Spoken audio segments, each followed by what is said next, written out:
அனைவருக்கும் வணக்கம்.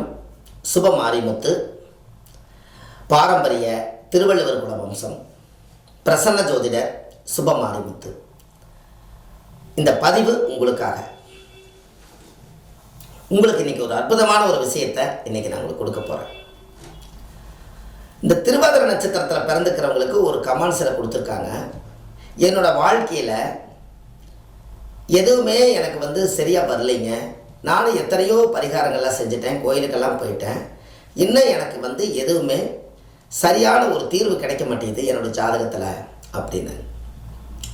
அதுக்கு ஒரு பதிவு ஒன்று போடுங்கய்யா, உங்களுக்கு புண்ணியமாக போகட்டுன்னு ஒருத்தர் சொன்னார். அவர் திருநெல்வேலி மாவட்டத்தை சேர்ந்தவர். சரி, சந்தோஷம் ஐயா, நான் ஷூட்டிங் எடுக்கும்போது உங்களை நான் நினச்சிக்கிறேன், உங்களுக்கு ஒரு பதிவு போடுறேன்னு நான் சொன்னேன். அப்போது இந்த திருவாதிரை நட்சத்திரத்தில் பிறந்துக்கிறவங்களுக்கு உங்களுடைய நட்சத்திர தோஷம் முதல் நிவர்த்தி பண்ணணும் அப்படின்னா, திருவாதிரை என்பது ஆண் நாய்.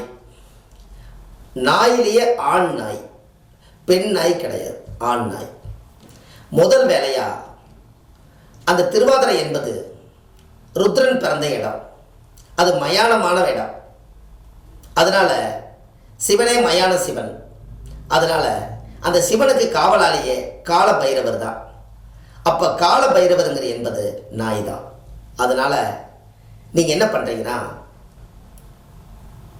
உங்களுடைய திருவாதிரை நட்சத்திரத்தில் இப்படி இருக்கிறதுனால இயற்கையாக இறந்த நாய் ஏதாவது ரோட்டில் அடிபட்டாலோ இல்லை ஏதாவது நோய் இறந்து போனாலோ அந்த நாயை எடுத்துகிட்டு போய் கால் மிதிபடாத இடத்துல கொண்டு போய் திருவாதிரை நட்சத்திரக்காரர் போய் மனசார ஒரு அனாதி பாடி எடுத்து அடக்கம் பண்ணுனா எப்படி பயபக்தியோடு பண்ணுவோமோ அதே மாதிரி நீங்கள் திருவாதிரை நட்சத்திரத்தில் பிறந்திருக்கிறவங்க ஒரு நாயை கட்டி இழுத்துட்டு போய், இறந்த நாயை எடுத்துகிட்டு போய் குழியை தோண்டி அதை நல்ல முறையாக அடக்கம் செஞ்சு அதுக்கு ஒரு மாலை போட்டு ஒரு மஞ்சள் தொளிச்சு அதுக்கு ஒரு கற்பூரம் பொருத்தி வச்சு ஒரு 3 முறை சுற்றி சாமி கும்பிட்டுவாங்க. கால பைரவருடைய தோஷம் அன்னையோட நிவர்த்தி ஆகும். அதுக்கப்புறம் உங்கள் குடும்பத்துக்குள்ளே உங்கள் வம்சத்தவே நாய் கடிக்காது. அன்னையிலேருந்து சிவன் உங்களை ரொம்ப நல்லபடியாக சந்தோஷப்படுத்துவார். இதுவரைக்கும் வாயுள்ள ஜீவன்கிறது மனிதர்கள், அவங்களவே எடுத்து அனாதி பாடி எடுத்து அடக்கம் பண்ணும்போது இது வாயில்லாத ஜீவன். அது இந்த நட்சத்திரத்துக்கு சொந்தமான கால பைரவர். அதனால் நீங்கள் திருவாதிரை நட்சத்திரத்தில் பிறந்திருக்கிறவங்க இறந்த நாயை அடக்கம் பண்ணுனா அன்னையிலேருந்து உங்கள் கர்மம் தீர்ந்து போயிடும். இதை கண்டிப்பாக செஞ்சுட்டு வாங்க. இது உங்கள் ஜாதகத்தில் இப்படி ஏதாவது திருவாதிரை நட்சத்திரத்தில் யார் பிறந்திருந்தாலும் இதை கூச்சப்படாதீங்க, அருகருப்பு படாதீங்க. நம்ம வீட்டில் உயிரோட நாய் இருக்கும்போது அதுக்கு நீங்கள் பால் கொடுத்துருப்பீங்க, பிஸ்கட் கொடுத்துருப்பீங்க, உங்கள் காலவே பின்னாடி சுற்றிட்டு வந்திருக்கும், உங்கள் பெட்லேயே படுத்து தூங்கியிருக்கும், உங்களுக்கு நிறைய உதவிகள் அது செஞ்சுருக்கும். அப்போ உயிரோடு இருக்கும்போது அதை மதிக்கிறீங்க. அதை இறந்துருச்சுன்னா அது நாய் எங்கேயோ கிடக்குதுன்னு பார்த்துட்டே போகிறீங்க. ஆனால் யார் வேணாலும் பார்த்துட்டு போகட்டும், திருவாதிரை நட்சத்திரக்காரர்களுக்கு இனமே அதுதான் அல்லவா.